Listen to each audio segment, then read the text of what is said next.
I'm Noah Richler. I'm actually Jewish. My father was Jewish, my mother was Anglican. So our family had the best of a couple of worlds.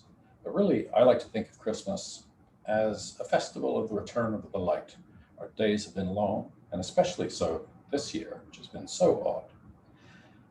Many of us won't be able to get together, but I hope we can still think on the things we've been doing, and who knows, perhaps some new traditions will arise out of these curious and troubled times. One of the traditions in our family was that one of the girls read The Night Before Christmas, as one of my siblings had done in my own generation. And I'm going to read that for you now. It's Clement The Night Before Christmas. I think many of you will know it. It was originally published in 1949, though of course Clement had merely received this story from others.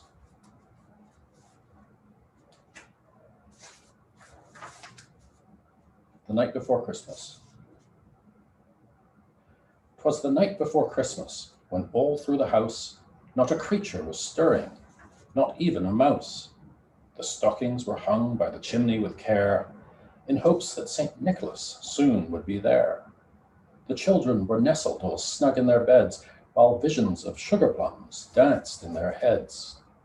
And Mamma in her kerchief, and I in my cap, had just settled down for a long winter's nap, when out on the lawn there arose such a clatter, I sprang from my bed to see what was the matter.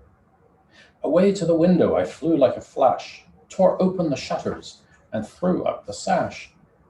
The moon on the breast of the new-fallen snow gave a lustre of midday to objects below, when what to my wondering eyes should appear but a miniature sleigh and a tiny reindeer, with a little old driver, so lively and quick, I knew in a moment it must be St. Nick.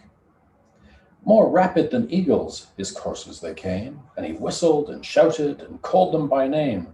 Now, Dasher, now, Dancer, now, Prancer and Vixen, on, Comet, on, Cupid, on, Donder and Blitzen. To the top of the porch, to the top of the wall, now dash away, all. As dry leaves that before the wild hurricane fly, when they meet with an obstacle, mount to the sky, so up to the housetop the coursers they flew, with a sleigh full of toys, and St. Nicholas too. And then in a twinkle I heard on the roof the prancing and pawing of each little hoof. As I drew in my head and was turning around, down the chimney St. Nicholas came with a bound. He was dressed all in fur, from his head to his foot, and his clothes were all tarnished with ashes and soot. A bundle of toys he had flung on his back, and he looked like a peddler just opening his pack.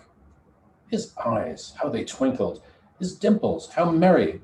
His cheeks were like roses, his nose like a cherry. His droll little mouth was drawn up like a bow, and the beard on his chin was as white as the snow. The stump of a pipe he held tight in his teeth, and the smoke had encircled his head like a wreath. He had a broad face and a little round belly that shook when he laughed, like a bowl full of jelly. He was chubby and plump, a right jolly old elf, and I laughed when I saw him in spite of myself. A wink of his eye and a twist of his head soon gave me to know I had nothing to dread. He spoke not a word, but went straight to his work, and filled all the stockings, then turned with a jerk, and laying his finger aside of his nose, and giving a nod, up the chimney he rose. He sprang to his sleigh, to his team gave a whistle, and away they all flew like the down on a thistle. But I heard him exclaim, as he drove out of sight, "Happy Christmas to all, and to all a good night."